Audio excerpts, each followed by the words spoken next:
Born in post-war Britain to serve a population of 49 million, it's now one of the planet's biggest public health services, cited the world over as a paradigm of universal care.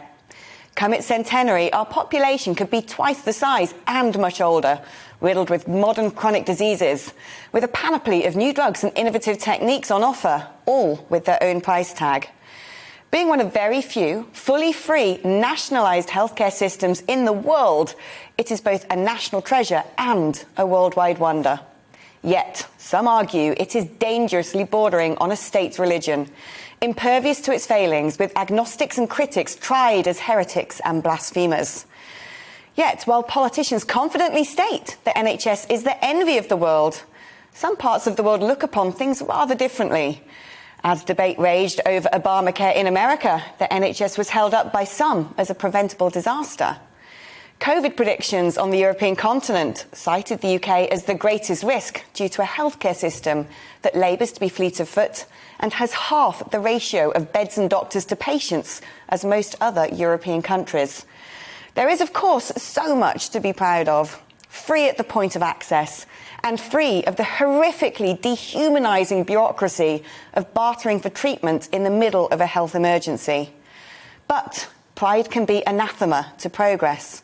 And the pandemic has perhaps revealed that the model dreamt up in the last century may require critical care in its own elderly years. Yet today, crucial discourse about the largest state-run body, the arbiters of life and death, is silenced by a cult-like subservience to its existential nature. Anyone who dares mention the P word, privatisation, let alone the I word, insurance, must commit to incantations of hard-working doctors and nurses while clapping on the doorstep as an act of penance. But how can a fully state-backed, chronically under-resourced service get the cash it needs? There are three choices.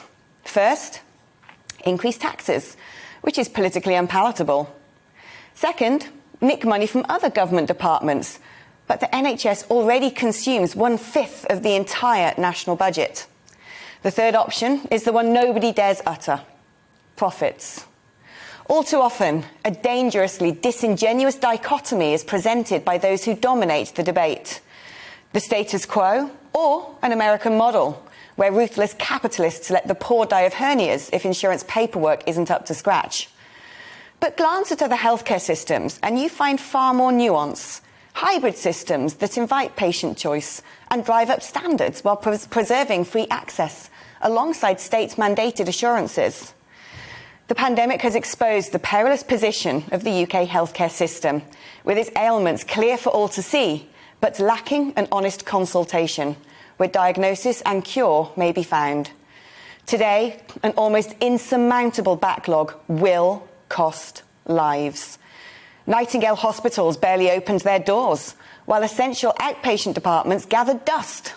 Millions paid into the private sector to handle the overflow, but never actually used. We, patients, earnestly put rainbows in our window and wept as we extolled our lifesavers, our NHS. But it doesn't feel like our NHS to the widow whose husband didn't get a diagnosis and now is in the hospital morgue.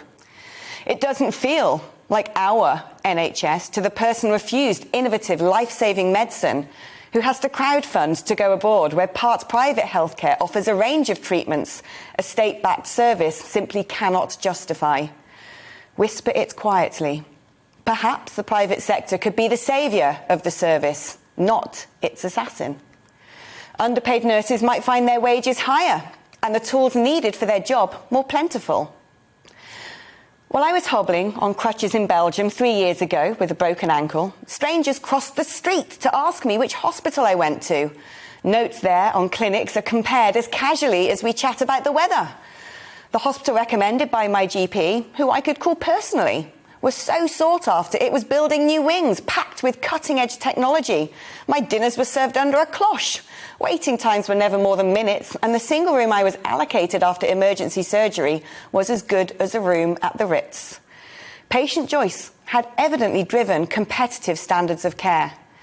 Yet this is a conversation we're simply not allowed to have as minor surgery is carried out in prefab huts in hospital car parks, and it can take a whole day just to get through to your GP's receptionist.